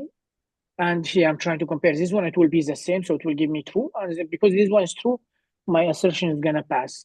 If it's false, my assertion is going to fail, of course. Yes? Or Yes. no? Good. Debugging function. Do you know how to debug a function? Yes. No. Oh. Let's debug a function. Debug. So now after I execute here, it will just take me to the other debugger statement here. So as you can see, I have a function here. This function called with debug statement. So we are using debug statement. Whatever the name of function doesn't matter. I'm passing param1 and param2. And here I'm returning param2 plus param1. So it's the same as the old function, but here we have a lot of debugger statement. So what will happen here? Of course, now the first time when I declare my function, JavaScript does not go inside the function detail. So if I click on this one here, just know, so as you can see, it does not go to this debugger statement. So it will not go inside the function. Just what is important here, just JavaScript knows that this is a function, as you can see. Then it will go to the debugger statement. The other one, I can just do this one. Now notice what will happen when I call my function. When I call my function, I will go back inside the function and I'm gonna stop here. So I'm calling my function with A and B. Notice what will happen. Click, and I'm back inside my function, as you can see. And now here, param1 here, it will be what's the value I passed? It was A, as you can see. Param2, what was the argument I passed? It was B. And now here, it was going to do here, it will try to add or concatenate B and A, and to the result, it will be PA, as you can see. Click, voila. And now it will return the value. And of course, the return value, it's PA, as you can see. Again, if I click here, notice now I'm calling my function. So the objective of this example to show you how function works. Each time I'm calling the function, my code JavaScript need to go inside the function. But first time when I'm declaring the function, JavaScript is not gonna go inside the function because it just cares that this is the function and it doesn't care about anything because we did not call it yet. Now, when I'm calling this function with C and D, notice what will happen. At which line I'm gonna move when I go to the next step. I'm calling my function with C and D. At which line I'm gonna move when I click on next? What will be the next line? 23. 23, of course. I need to go inside my function. Param1 is how much? It's C. Param2 is how much? Is D. That means it should give me D and C should give me DC. If I click on that, well, now it will return me the value. How much is the return value? Of course, if I concatenate both of them here, it will be DC. Voila, and now it's returning. Now I am here. Okay, and now here was telling me here, use breakpoint. Don't use a debugger statement, use breakpoint. So what I can do here, I can just simply put a breakpoint at this line. Voila, 37 here, or 38. And here what I can do, I can just simply go to, so that's the first time here, it's JavaScript, as I told you. I'm declaring a new function with breakpoint. So JavaScript is not gonna go inside the function. It doesn't care about that. So it will not hit this breakpoint. It will just keep, it was important here, It's just knowing the name of the function. So click, as you can see, it does not stop at all. It does not go inside the function. And now that's my function, as you can see, with all the implementation. Now, when I call my function with W and X, the function is doing the same, by the way. So click, now it go back inside my function and stop in this breakpoint here. So what's parameter 1? It was W, and this one it's X, so it will be X concatenate with W, so it will be XW. And well, as you can see, we are now returning the value here, XW. Click, voila. I'm calling the function again with capital Y, capital Z, so it doesn't matter, I can call it with anything. It will go again inside my function. And now parameter 1 is Y capital, parameter 2 is Z capital. So it should be Z capital and Y capital concatenation. It will concatenate both, of course, the return value, as you can see, Z and Y. And simply that is how function work. Yes? Yeah? Yes. Yes. Good. Yeah. Lexical scope. So what you need to understand, any variable I declare inside the function, can I access them from the outside? So let's say that's my function. I declare a variable result, which is type of param, and of course I'm returning the result. Can I access the result here outside of the function, the result variable? Is it possible to access the result value outside of my function? Now you need to first declare a global variable to save it. Yeah, I don't want to declare a global variable. My question here is, can I use this variable outside of my function or not? Not. No. Why? Due to its block scope. Yes, because simply a const and let, as I told you, they are block scope. And as you can see here in the function, we have a block scope actually. That means any variable I declare, const, let, even var, if I declare it inside the function here, but it's function scope anyway. So any variable I declare inside the function, it will only live inside the function. That means here, I cannot call them outside the functions. They only lives here. If I call them here, I will get an error because they do not exist simply. Yes. And actually, that's one of the reasons why we are using a return. Because let's say I have a specific value here, and I want to get it back, but I cannot get it back from the function because if I declare a variable here, simply, I will not be able to access it. So now I'm returning the value, and when my function be executed, it will give me back this value. So that's one of the reasons why we use the return here, to tell my function, give me this value back. Is the idea clear? Yeah. Yes. Okay, so my function is finds the type. I'm passing the parameter here. And here, as you can see, I'm just checking the type of the parameter. Of course, type of parameter operator, it will return me either Boolean, string, object, blah, blah, blah. I'm saving these variables and I'm returning this variable. Now, whenever I call my function here with a parameter, it will give me simply back the data type. Now here, as you can see, parameter 1, what is parameter? What is argument 1? What is the value of argument 1? 5. 5. So if here it will return me what? I'm calling my function, I'm passing 5, and it will return me the type. I'm saving it in this variable. So when I log this variable, what it will be? Number. Yes, it will be number. And what is type of number? So number here, and what type of number?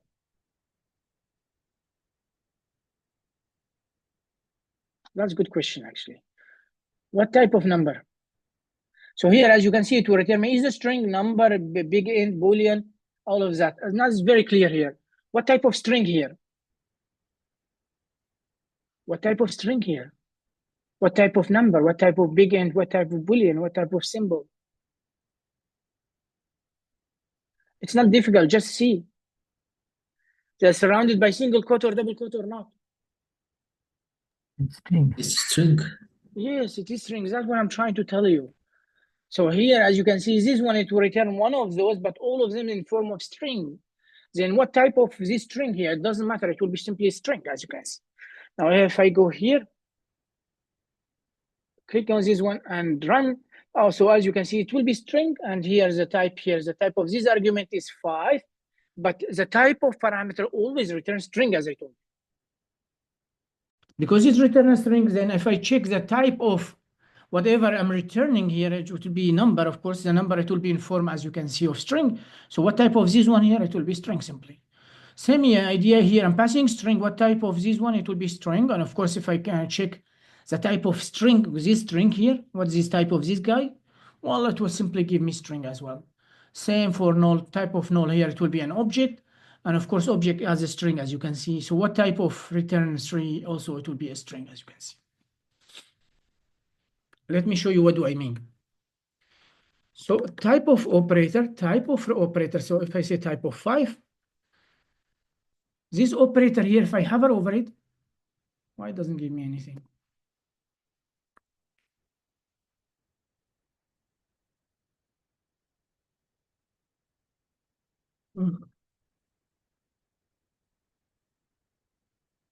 This operator always return a string for me, always.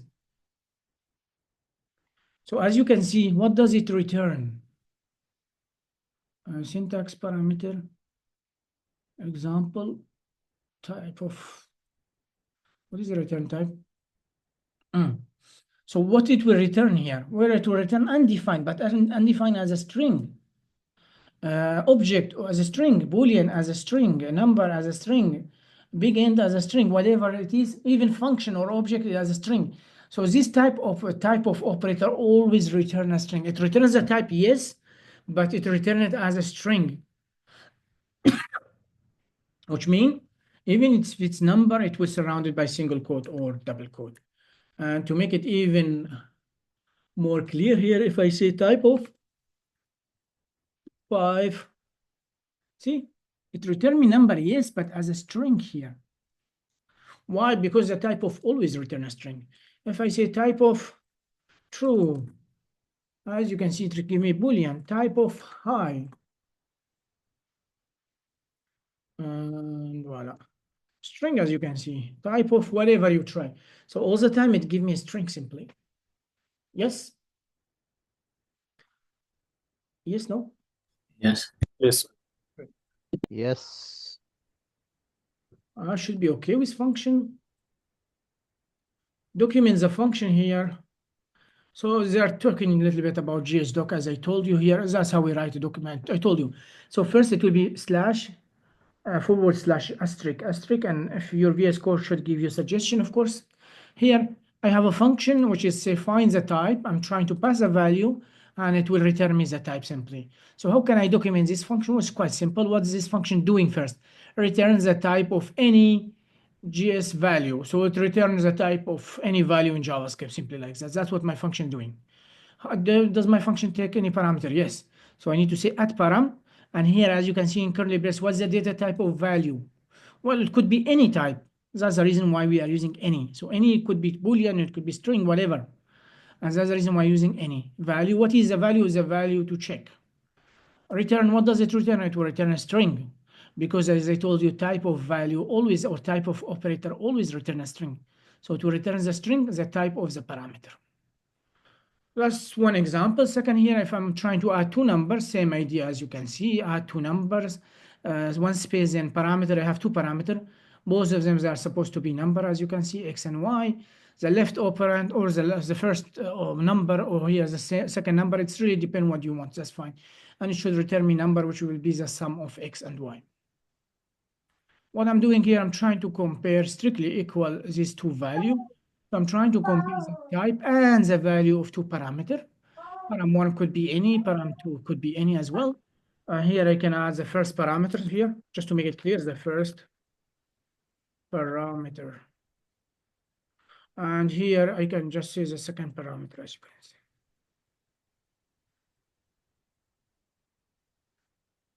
Voila. What I'm returning here? Well, here, as I told you, this comparison always return me a Boolean, as you know. So either true or false. So it will return a Boolean, and here it will return the result of the comparison. The result of comparison. Yes? Do you know how to document your function or not?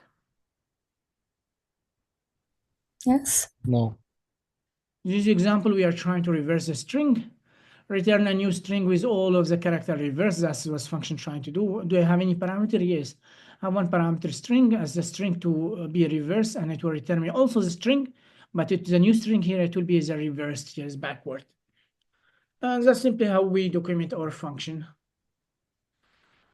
Scrapper.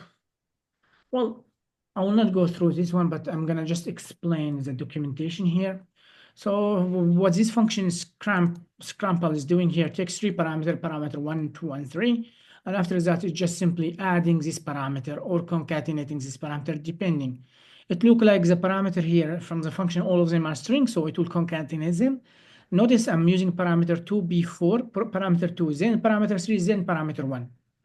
So you need to be careful here when the order is matter.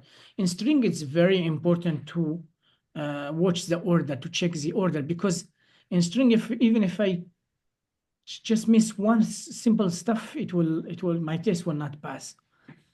So my first parameter, second parameter, third parameter, and also the result here, it will be string. Why? Because I'm concatenating them simply. What this function trying to do? It returns a single string concatenating its parameter. So what they are saying here, try to concatenate all these parameter and return one string. So if I try now to pass x, z, y, what it will give me? It will give me z, y, x. Why? Because here, as you can see, parameter 2, then parameter 3, then parameter 1, as you can see. So it will be z, y, then x. Here is the same idea here. Expected to be y, z, x. So it will be the second parameter, which will be y.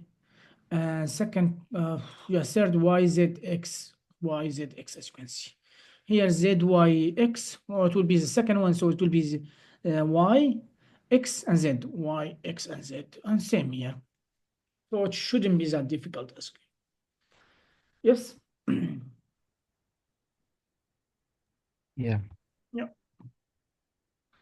Reverse is just another example here. We're trying to reverse a string. In order to reverse a string, all I have to do is just need to declare a variable. They're using here for of loop. And when we are looping through the string, what they are going to do here? Well, they're just concatenating the char with the reverse string. So what's happening here, we add each character here, and we add reverse string here. And simply we are returning the reverse string.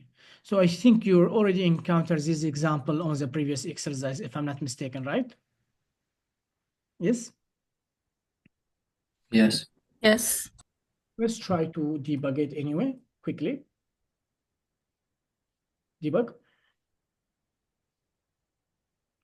Now I have this string, EERT. If I reverse it, it should give me 3, of course. I'm going to put a breakpoint here because I just want to see my function. Now, of course, what the hell happened? I click it twice. Sorry for that. Let's debug again. Okay. So as you can see, I'm calling my function reverse and I'm passing 3. So what's going to happen? Well, here, as you can see, I'm declaring a new variable here, which will be a reverse string. That's the guy I'm returning here. So I will return it when I'm done with the reversing string. I'm going to return it. So what is my guy here? My guy is 3. Is it 3? Yes, it's 3. Now I need to reverse it. If I reverse it, it should give me EERT. So how can we do that? Well, let's see. Now the first character, what it will be? It will be T, right? So the first character, because I'm looping here, I'm using for of loops, the first character, it will be T, right? So now here I'm taking my character, I'm adding to reverse string. Of course, reverse string is an empty string. If I concatenate T with empty string, it will give me T, as you can see. And I'm just saving it here inside this variable again, which is a reversed text. Okay, now the second time, when I'm looping here, the second character, it will be R. Remember here, the character is R, and then I'm concatenated with the reverse text, which is T. Now here, as you can see, that's the T that was the first one, and that's the second character. So the second character become before the first character. That's the reason why I'm doing this one. So that's my character plus the reverse text here. And if I concatenate both of them here, let's finish it. If I concatenate both of them, now it will give me RT, as you can see. So it's 3 TR, but now it's reversing it. So now it will give me RT, as you can see. Let's go to the other character, click. Now the other character, of course, it will be E. And now the reverse type here, it will be RT. I'm adding the character before, And now if I concatenate all of them here, it will give me ERT, and that's exactly what I want. The last character also, it will be added. So last character is also E, and I have ERT. If I add E before it, as you can see, and what will happen here, I will have EERT, so it will be the reverse of tree. And now I'm gonna finish this one, and I'm gonna return, as you can see, EERT. So it's the same as tree, but it's reversed, as you can see. Yep. Yes. Yes. I think that should be enough testing function here. I told you how to test our function. So as you can see, all the example here, when we are testing our functions, are test here. So the name of the whatever I want to, the name of the file, .test.js. I told you that, I mean, you need to make the name of the file .test.js. In this example, as you can see, I have describe. So describe, I told you, it's just use it to group our test. So what I'm trying to do here, they're using it. By the way, it or test are the same. So this one, if I convert it to test, it is the same. You can use either. There's no difference between the two. Okay, so test take two parameters. The string true is true. That's my string here, my message. And I'm here trying to use expect true to be equal true. Do you think it will give me true or false? Yes. If I run it, of course, I will pass both of them, as you can see. Why? Because true is equal to true, actually. And false is equal to false, actually. So it will give me this one. Then why don't you use here to be? Well, let's use to be. Actually, we need to use to be. And here we can use to be as well. And if I do the same run, it will give me the same result. Well, to be honest, normally equal, we use it with complex data type like array and object, yes. So using to be, it will be much better. Yes? Yes, no? Yeah. Yeah. I'm just repeating what we are doing. Now, Yeah. let's see what describe. I told you describe is a suitcase like that. Now here, notice if I click on this one, it will show and hide my test. So this describe here is not doing anything really. It's just grouping my test here. And I told you it's just like a suitcase. I can open it and close it. I can open it and close it, as you can see. That's something nice about describe actually. So it's just group my test, as you can see. Should be okay. Test function test. So here they are putting the function and the test in the same file. That's okay. But there is a reason why it's okay, because the name of my file is test.function.test.js, as you can see. Testing functions as the name of my file, but it ends with .test.js. So I can write my function here. Because they don't want to teach you export and import now. It's a little bit forward, but I've just explained for you anyway. So that's my function here. And what's going on here? Well, what I'm going to do here is that's my function reverse string. I'm going to call my function with empty string. So what do you think the result will be? What do you think the result will be if I call my function with empty string and I try to reverse it? My function reverse a string. It will be what? Sam, could you please speak a little slower? Slower? Yeah, you're speaking too fast for me. Okay, fine. So my function. Thank you. My function reverse a string. What do I mean by that? Well, if I pass 3 to my function, it will return me EERT like that. So it will reverse the string. Okay. What I'm going to do now, of course, again, you can use it or test, it doesn't matter. Now, what's important for me, when I call my function with an empty string, if I reverse empty string, what will be the result? Come on. Null. Sorry? Empty string is a null. Can you speak up, please? I cannot hear you. If I reverse the string, what will be the result? Undefined. How could it be undefined? I'm trying to reverse. Maybe an empty string. Yes, so it will give me the same. Empty string, I'm trying to reverse it. It will be an empty string, as you can see. So here this actual and this one must be empty string. If I try to call my function with A, B, C, D, E, what do you think the value will be with if I reverse it? It will be E, D, C, B, E, simply like that. If I try to reverse 1, 3, 3, 7, it will be 7, 3, 3, 1. Remember, this is not numbers, this is string, huh? If I try to reverse race car, it will be race car. Same. Why? Because here, if I try to reverse it, it will be R-A-C-E-C-A-R. So it's the same, actually. It's palindrome. So if I reverse it, and it will be the same value. Okay.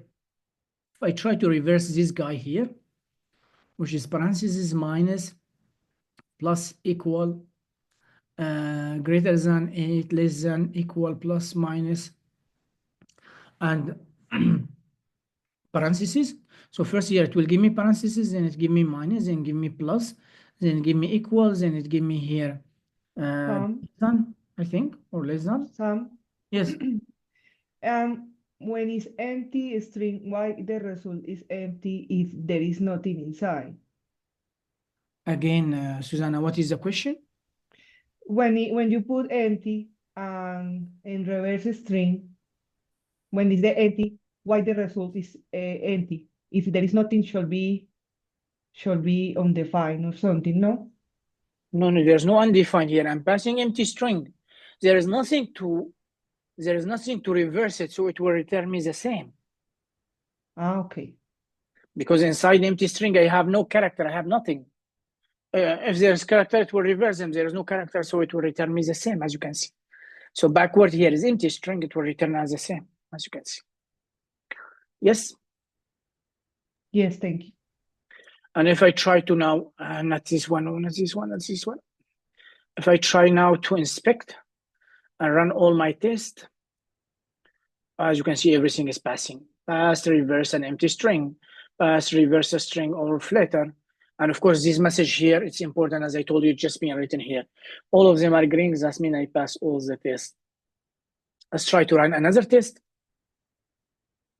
So I can add another test. How can I add another test? Well, I can just copy this guy. Simply I can paste it like that. Let's format it so it will be nice.